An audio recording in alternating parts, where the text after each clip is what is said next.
Hello. So very good morning to all of you. तो guys, जैसा कि हमारी सोशल साइंस की सीरीज चल रही है और आज हम हमारे सब्जेक्ट ज्योग्राफी के चैप्टर नंबर 6 जो कि हमारे ज्योग्राफी का लास्ट चैप्टर होगा, तो आज हम हमारे इस चैप्टर को आगे बढ़ाते हैं। तो गाइस, आज हमारा जो ये ज्योग्राफी का जो सब्जेक्ट होगा ये कंप्लीट हो जाएगा और नेक्स्ट सेशन में हम नया सब्जेक्ट लेकर आएंगे। तो गाइस, स्टार्ट करते हैं हम आज का जो अपना चैप्टर है पॉपुलेशन। अब पॉपुलेशन जैसा कि नाम है, तो पॉपुलेशन के बारे में डिस्कस करेंगे कि जो हमारी जो इंडिया की पॉपुलेशन है या फिर हमारे as comparison to other countries की पॉपुलेशन कितनी है, वर्ल्ड की पॉपुलेशन के अकॉर्डिंग हमारी इंडिया की पॉपुलेशन परसेंटेज में कितनी है और हमारे पॉपुलेशन किस तरीके से इंक्रीज हो रही है, ये ग्रोथ कैसे कर रही है और इसके क्या क्या फैक्टर्स हैं, इसके डिक्रीमेंट कैसे हो सकते हैं या फिर गवर्नमेंट इस पर क्या क्या हमारे स्टेप्स रखे हैं हमारी गवर्नमेंट ने। तो गाइस, इन्हीं सब बातों के बारे में आज हम बात करेंगे। तो स्टार्ट करते हैं। जैसे कि पॉपुलेशन जो आपको दे रखा है यहाँ पे पॉपुलेशन, ठीक है। सबसे पहले मैं बता दूं आपको कि जो हमारी इंडिया की जो पॉपुलेशन है, वैसे हमारा जो सेंसस हुआ था 2011 में हुआ था। अच्छा, सेंसस की पहले बात कर लेता हूं मैं। सेंसस एक्चुअली में एक डॉक्यूमेंट होता है जिसमें हम हमारी पॉपुलेशन का थोड़ा बहुत आइडिया लगा सकते हैं कि हमारी इंडिया की पॉपुलेशन या फिर हमारी इंडिया की पॉपुलेशन कितनी इंक्रीज होती है। और जो ये सेंसस होता है ये हमेशा 10 साल में होता है, ठीक है। तो बोला जाता है कि जो हमारा फर्स्ट सेंसस हुआ था वो 1872 में स्टार्ट हुआ था, ठीक है। हमारा जो इंडिया का सेंसस हुआ था वो 1872 में स्टार्ट हुआ था और जो ऑफिशियली जो हमारा सेंसस स्टार्ट हुआ था वो 1881 में स्टार्ट हुआ था। तो 1881 से बोला जाता है कि officially document as a census के हमने टाइप में यूज किया था कि हमारी जो इंडिया की पॉपुलेशन है वो कितनी है। तो गाइस, सेंसस यही होता है। सेंसस एक डॉक्यूमेंट होता है जिसमें हम हमारी पॉपुलेशन के बारे में बताते हैं कि 10 साल के बाद हमारी पॉपुलेशन कितनी इंक्रीज हो पाई है, ठीक है। तो हम बात कर रहे थे गाइस यहाँ पर जो हमारी इंडिया है, इंडिया की अगर हम 2011 का जो लास्ट सेंसस तो हमारा 2011 में होगा, तो नेक्स्ट होगा वो 2021 में होगा। तो फिर देखते हैं कितना होता है। तो जो हमारी 2011 में जो हमारी पॉपुलेशन थी वो 1.21 करोड़, मतलब 121 करोड़ 121 करोड़ की हमारी जो पॉपुलेशन थी वो हमारी इंडिया की पॉपुलेशन थी। वाह, काफी अच्छी बात है। हमारे पास इतनी बड़ी फौज है यहाँ पे, तो कोई भी ऑब्वियस सी बात है कोई भी देश हमारा मुकाबला नहीं कर सकता। बस एक देश को छोड़कर, जो कि शायद आप उसका नाम जरूर जानते होंगे, वो चाइना। लेकिन ऐसा एक्सपेक्ट किया जा रहा है कि जो अभी हमारी जो आने वाली कुछ ईयर्स होंगी, जो आने वाले हमारे कुछ डिकेड्स होंगे, उसमें हम जरूर चाइना को जरूर हम इसमें डिफीट करेंगे। तो गाइस, तो एक चीज बात कर लेते हैं हम। वर्ल्ड के अकॉर्डिंग जो हमारी पॉपुलेशन है वो 17% कुछ है, ठीक है। वर्ल्ड के अकॉर्डिंग बात कर ले हम 17 पॉइंट कुछ हमारी परसेंटेज है जो वर्ल्ड के अकॉर्डिंग है। लेकिन अब मैं बात करूंगा कि जो वर्ल्ड के अकॉर्डिंग हमारा जो एरिया है, जो हमारा एरिया जिस पर हमारी ये पॉपुलेशन रहती है वो सिर्फ 2.4% है। तो देखिए तो कितना सा एरिया है और कितने से एरिया में हमारी कितनी सारी पॉपुलेशन रहती है, ठीक है। तो नेक्स्ट बात कर लेते हैं हम गाइस यहाँ पर हमारे पॉपुलेशन डेंसिटी की। पॉपुलेशन डेंसिटी क्या होती है? देखिए गाइस, अगर मैं बात करूँ यहाँ पर, जैसे मैं अपने प्रीवियस लेक्चर्स में बता चुका हूँ कि यहाँ पर कि जो पॉपुलेशन डेंसिटी होगी, population density is equal to number of person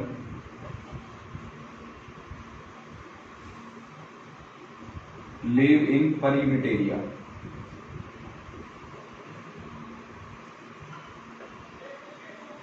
ठीक है। तो ये होती है पॉपुलेशन डेंसिटी। अच्छा, थोड़ा सा आपको समझ नहीं आया होगा, लेकिन चलो मैं इसको थोड़ा सा इलोबरेट कर देता हूँ कि जो पॉपुलेशन डेंसिटी क्या होती है। मान लीजिए कि अगर मैं यहाँ पर एग्जांपल लूँ,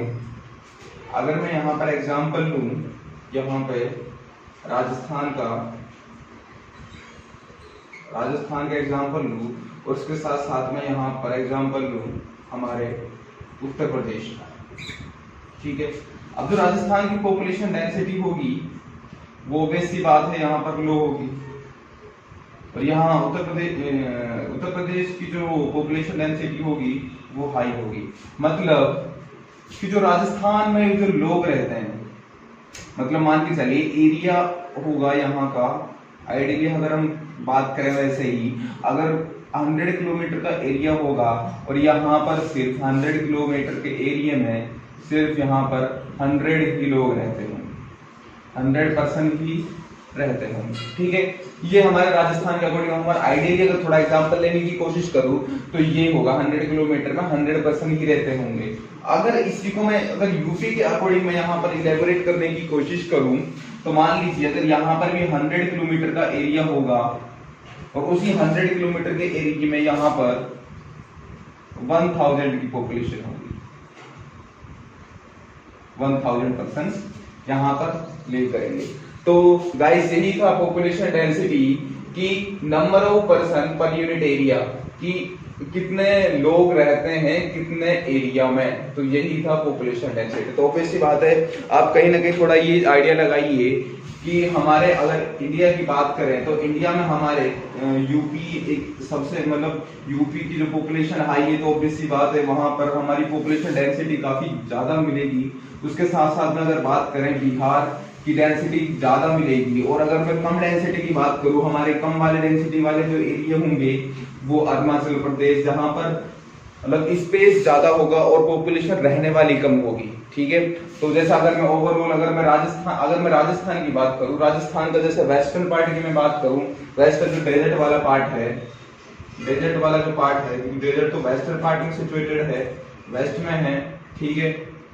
और यहाँ पर अगर राजस्थान को मैं दो पार्ट में डिवाइड करूं, ठीक है, तो वेस्टर्न पार्ट में डेजर्ट आ जाएगा, ईस्टर्न पार्ट में थोड़ा सा ठीक ठाक पानी वगैरह मिल जाता है। तो वेस्टर्न पार्ट की जो डेंसिटी होगी वो काफी ज्यादा होगी, और जो ईस्टर्न पार्ट की डेंसिटी होगी वो काफी कम होगी। यहाँ पर लोग ज्यादा रहेंगे तो यहाँ पर लोग कम रहेंगे, ठीक है। तो यही चीज मैं बताने की कोशिश कर रहा था आपको पॉपुलेशन डेंसिटी के बारे में, ठीक है। अब बात कर लेते हैं हम आगे चलकर कि जो हम ये पॉपुलेशन कर रहे हैं ये एक्चुअली में इसके क्या क्या फैक्टर्स हैं, और इसको मतलब किस तरीके से, और मतलब इसको चेंज करने वाले फैक्टर कौन कौन से हैं। जैसे अगर मैं बताऊं आपको कि पॉपुलेशन कब ज्यादा बढ़ेगी या फिर कब कम होगी, कब यहाँ से हमारे कंट्री से कब कम होगी या फिर फॉरेन के कंट्री में कब ज्यादा होगी, तो यही सब चीजों के बारे में हम डिस्कस करेंगे। अच्छा, फर्स्ट चीज अगर मैं बात कर लेता हूँ यहाँ पर पॉपुलेशन की, एक यहाँ पर कंसेप्ट है annual growth rate, annual growth rate, ठीक है। एनुअल ग्रोथ रेट क्या होता है कि मान लीजिए ये एक्चुअली में अगर मैं सिंपली मैं बताऊं आपको तो ये पर ईयर के अकॉर्डिंग कैलकुलेट किया जाता है, पर ईयर का परसेंटेज निकाला जाता है। अभी आपको समझ आएगा कैसे निकाला जाता है। मान लीजिए अगर हमने फर्स्ट ईयर में कैलकुलेट किया कोई भी पॉपुलेशन, आइडियली मैं बताऊं जैसे हमारे यहाँ पर 100 की पॉपुलेशन, ठीक है, आइडियली मैं बताऊं अगर ईयर फर्स्ट और यहाँ पर 100 लोग रहते हैं, ठीक है। अब हमें नेक्स्ट ईयर अगर इस पॉपुलेशन को कैलकुलेट करना है तो ईयर सेकंड में जाकर अब हमें पता चलता है कि यहाँ पे 105 पीपल हो गए, ठीक है। तो अब हम बताएंगे यहाँ पर कि इसमें 5% का इंक्रीमेंट हुआ, और जो ये 5% का इंक्रीमेंट हुआ है गाइस, यही होता है एनुअल ग्रोथ रेट, ठीक है गाइस, समझ आया। नेक्स्ट बात कर लेते हैं यहाँ पर कि जो हमारे पॉपुलेशन को चेंज करने के फैक्टर कौन कौन से हैं, पॉपुलेशन कैसे यहाँ पर बढ़ती है, पॉपुलेशन कैसे यहाँ पर डिक्रीज होती है। तो आइए, अच्छा आपने नाम सुना होगा बर्थ रेट का या फिर डेथ रेट का या फिर माइग्रेशन का। ये तीन कंसेप्ट समझने बहुत जरूरी होते हैं सोशल साइंस में, ये आगे भी हमें काम आते हैं। तो बर्थ रेट जानते हैं पहले, बर्थ रेट क्या होता है। बर्थ रेट क्या होता है, लाइव बर्थ पर 1000 पर्सन, ठीक है। तो समझ आ रहा है थोड़ा सा फॉर्मूले से आपको कि यहां पर कितने बोर्न हो रहे हैं, कितने बर्थ हो रहे हैं 1000 पर्सन पर, ठीक है, यही होता है बर्थ रेट। अगर मैं इसी को, अगर मैं दूसरा बात करूं डेथ रेट की, तो डेथ, लाइफ डेथ पर 1000 पर्सन, ठीक है, तो ये होता है गाइस डेथ रेट, मतलब कितनी डेथें हो रही हैं पर 1000 पर्सन पे। तो आप फॉर्मूले से कहीं ना कहीं पता लगाइए कि यहाँ पर क्या है कि जितने कितने लोग यहाँ पर कितने बर्थ हो रहे हैं पर 1000 पर्सन पर, और यहाँ पर डेथ रेट की बात करें कितनी डेथें हो रही हैं पर 1000 पर्सन पर। अच्छा, अगर मैं बताऊं आपको कि इनमें से पॉपुलेशन कौन सा इंक्रीज करेगा, इंक्रीज कौन सा करेगा, तो आप ऑब्वियस सी बात है आप इसी को ही टिक करेंगे, आप बर्थ रेट को ही टिक करेंगे कि यहाँ पर बर्थ हो रहा है, तो ऑब्वियस सी बात है कहीं ना कहीं वो पॉपुलेशन को बढ़ा रहा है।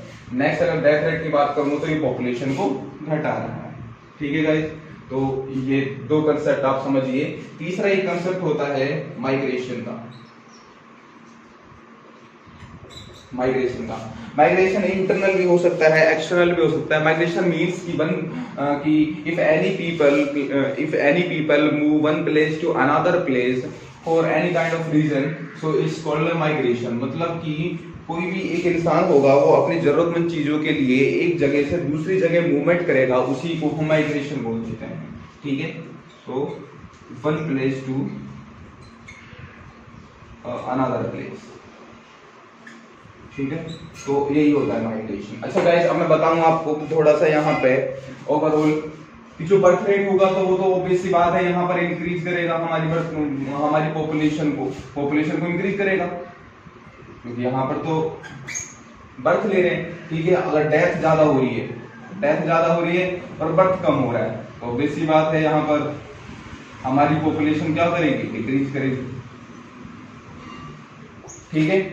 आज समझ में दोनों। तीसरा अगर मैं माइग्रेशन की बात करूं, मान लीजिए माइग्रेशन हमारे कंट्री से, इंडिया से अगर फॉरेन कंट्री में मूव किया जाता है, जैसे मान लीजिए अगर कनाडा कोई जा रहा है और अब चले गए यहाँ से, मान लीजिए 1000 पीपल चले गए, तो ऑब्वियस सी बात है हमारी जो पॉपुलेशन होगी वो कहीं ना कहीं डिक्रीज करेगी, ठीक है।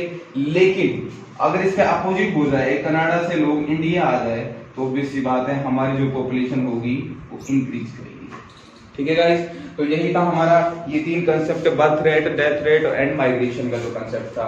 नेक्स्ट बात कर लेते हैं हम एज कंपोजिशन के बारे में। एज कंपोजिशन में मतलब कि ये कौन हमारे यहाँ पर बच्चे, किनको हम बच्चे मानते हैं, किनको हम वर्किंग एज में मानते हैं, किनको हम अपने वृद्ध लोग, बूढ़े बड़े मानते हैं, जिनकी हम काफी सारी सलाह लेते हैं। तो अब बात कर लेते हैं यहाँ पर एज कंपोजिशन के बारे में। अच्छा, एज कंपोजिशन को हमने 3 पार्ट्स में डिवाइड किया है। एक तो होती है हमारी बिलो 15 ईयर्स। बिलो 15 ईयर्स को हमारे चिल्ड्रंस को बोला जाता है, और दूसरा हमारा बोला जाता है जो हमारी वर्किंग एज होती है। वर्किंग एज मतलब कि ऑफिशियली ये बोला गया है कि जो वर्किंग एज होती है वो प्रोडक्टिव होती है। प्रोडक्टिव मतलब कि ये कुछ ना कुछ काम करने लायक होते हैं। अब जैसे आप अभी 9th क्लास में होंगे, तो 9th क्लास में तो आपकी एज इतनी नहीं होगी, अभी तो आप चिल्ड्रन में ही कैलकुलेट कर रहे हैं, आपको हम चिल्ड्रन में ही कैलकुलेट कर रहे हैं। लेकिन जब आप आफ्टर 12th के बाद जाएंगे तो कहीं ना कहीं आप वर्किंग एज में आ जाएंगे, तो आपको भी इंडिया के लिए कुछ ना कुछ कंट्रीब्यूट करना पड़ेगा, ठीक है गाइस।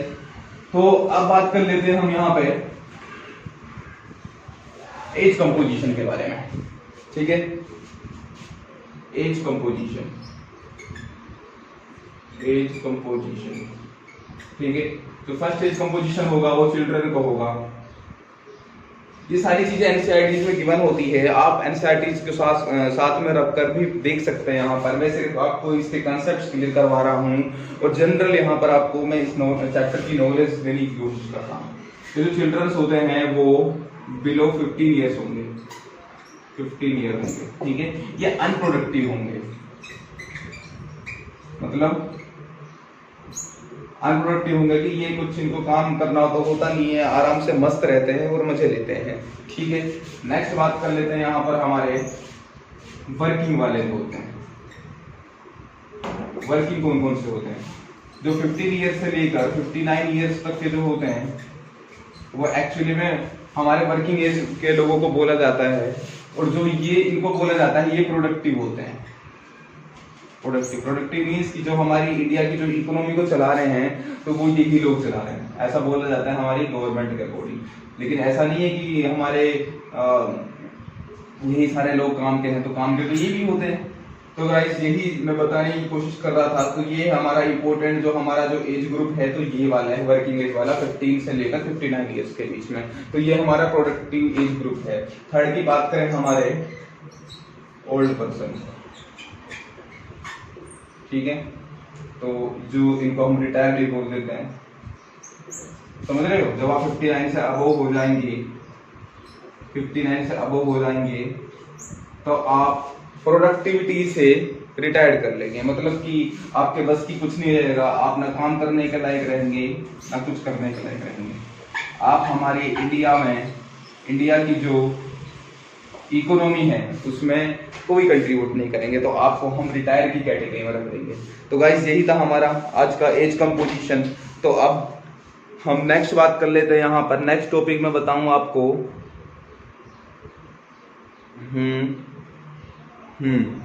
नेक्स्ट टॉपिक में बताऊंगा आपको यहाँ पर सेक्स रेशियो। अच्छा, सेक्स रेशियो की बात करूं, आपने शायद प्रीवियस क्लासेस में भी आपने देखा होगा। सेक्स रेशियो तो सिंपल सा कंसेप्ट है कि हमारी जो फीमेल्स होती हैं, अच्छा सिंपली फॉर्मूले के अगर मैं हिसाब से आपको समझाना चाहूं तो नंबर ऑफ फीमेल्स पर 1000 मेल्स, मतलब 1000 मेल्स में कितनी सारी फीमेल्स हैं, ठीक है। अब जैसे कि आजकल के बच्चों को तो शादी के लिए लड़कियां नहीं मिलती हैं, है ना, तो काफी ब्लेम करते हैं। तो कहां से मिलेंगी, जब हमारे सेक्स रेशियो भी काफी कम है यहाँ पे। तो सेक्स रेशियो की बात करें, नंबर ऑफ फीमेल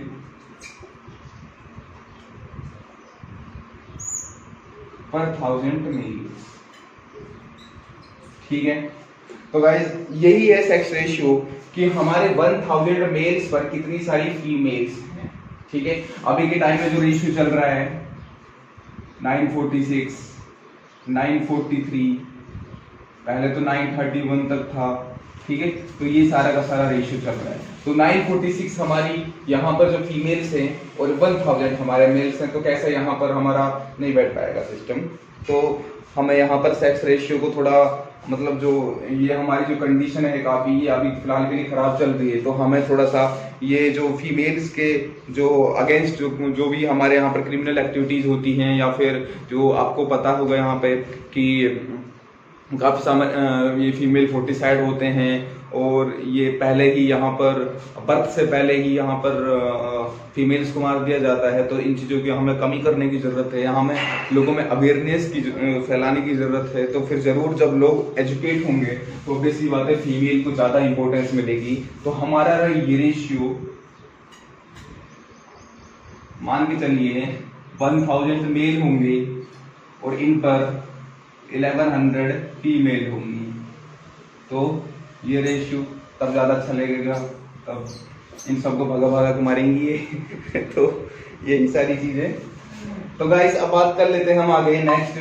जैसा कि आपको सेक्स रेशियो समझ आया, नेक्स्ट अब हम बात कर लेते हैं यहाँ पर। नेक्स्ट टॉपिक क्या है हमारा, नेक्स्ट टॉपिक देख लेते हैं लिटरेसी रेट, ठीक है।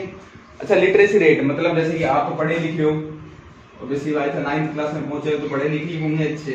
लेकिन अगर मैं आपको बताऊं कि हमारी जो गवर्नमेंट है, ठीक है, हमारी गवर्नमेंट आपको पढ़ा लिखा कम मानेगी। हमारी गवर्नमेंट जो हमारी कंट्री की जो पॉपुलेशन होगी उसको पढ़ा लिखा कम मानेगी, ठीक है। उसके लिए क्या कंडीशन होनी चाहिए, लिटरेट होने के लिए क्या कंडीशन होनी चाहिए, अबव 7 ईयर, 7 साल से वो ऊपर होना चाहिए,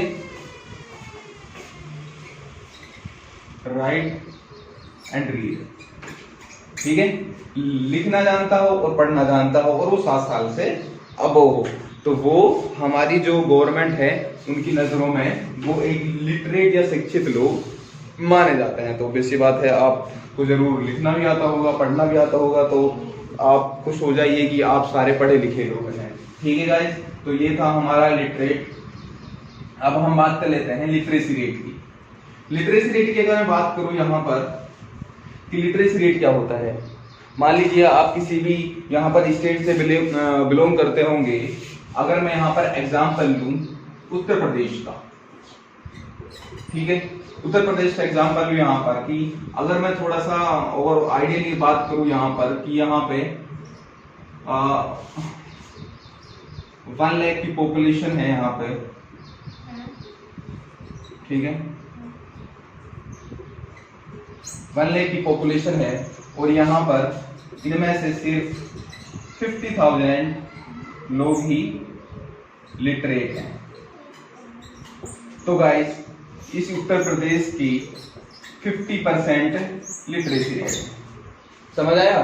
तो इस उत्तर प्रदेश की 50% लिटरेसी रेट है कि यहाँ के लोग सिर्फ 50% ही पढ़ पाए हैं और बाकी जो ये हमारे 50,000 बच जाते हैं ये बेचारे अभी नहीं पढ़ पाए हैं। ये भी ना तो लिखना जानते हैं ना पढ़ना जानते हैं, इसलिए ये इलिटरेट हैं।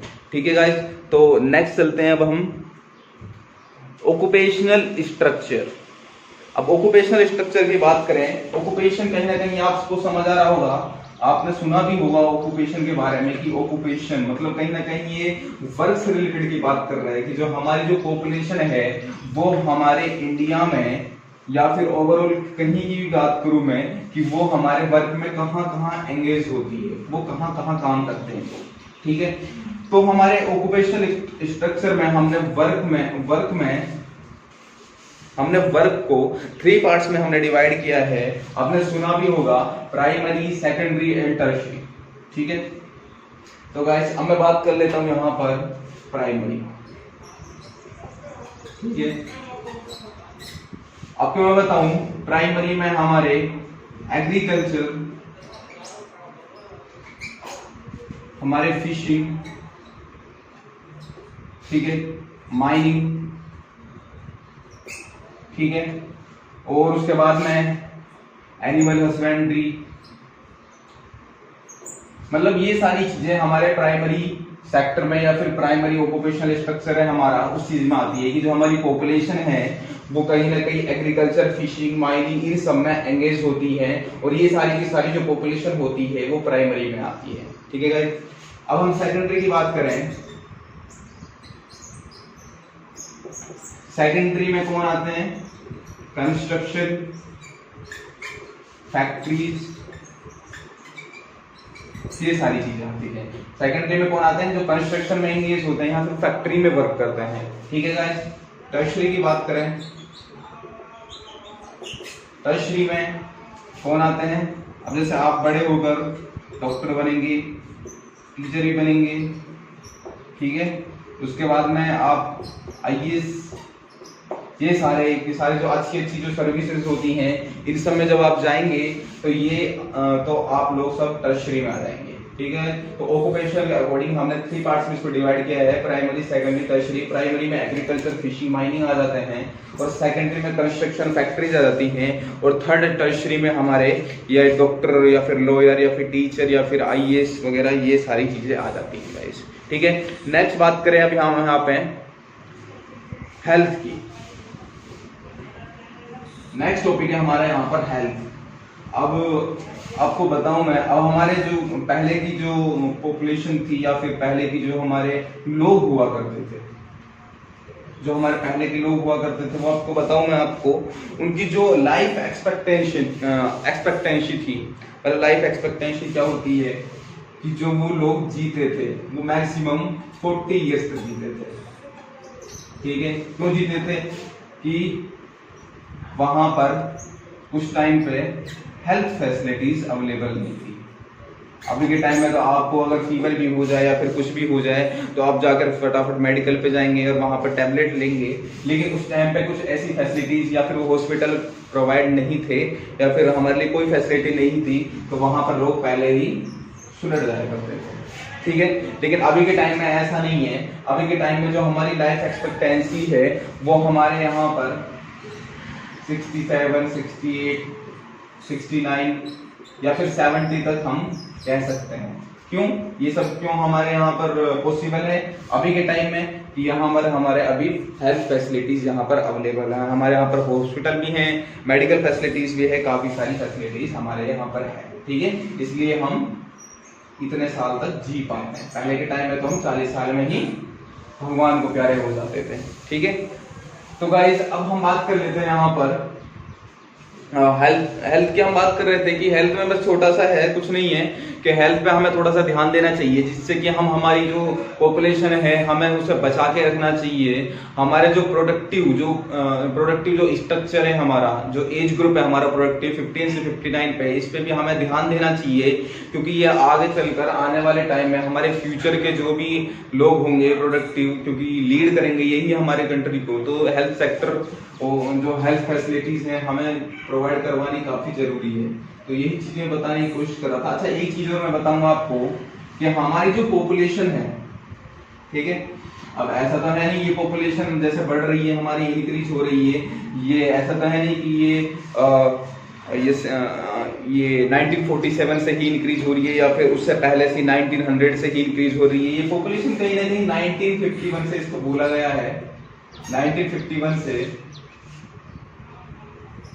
81 और 1911 से लेकर 31, ये कहीं ना कहीं इनके बारे में बोला गया है कि जो 1911 या 1931 के बीच की जो पॉपुलेशन होती थी, जो पॉपुलेशन था, जो हमारी थोड़ा बहुत वहां पर इंक्रीमेंट देखने को मिला। इंक्रीमेंट ही मतलब कि थोड़ा सा स्टेडली इंक्रीज, धीरे धीरे इंक्रीज होता हुआ देखने को मिला, स्लोली इंक्रीज देखने को मिला। उसके बाद बात करें यहाँ पर 31 से लेकर 51 के बीच में, जो 31 से लेकर तो 51 का था वो थोड़ा सा इंक्रीज हुआ, इंक्रीज फास्ट हुई। ठीक है, लेकिन अगर मैं बात करूं 1951 से 81, इसके बारे में बोला जाता है कि ये पॉपुलेशन, ये जो टाइम था 1951 से लेकर 81 के बीच का, ये पॉपुलेशन एक्सप्लोजन था। ठीक है, इन दोनों के बीच में 1951 से 81 के बीच में हमारी जो पॉपुलेशन थी वो काफी तेजी से बढ़ी। और अब बात कर लेते हैं हम 81 से लेकर अब तक, रिसेंट तक, ऐसा बोला जाता है कि हमारी जो पॉपुलेशन है वो कहीं ना कहीं डिक्रीज हो रही है।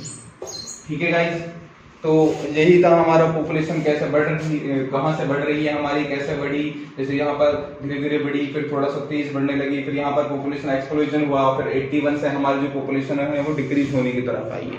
ठीक है, नेक्स्ट लास्ट टॉपिक है हमारा नेशनल पॉपुलेशन पॉलिसी।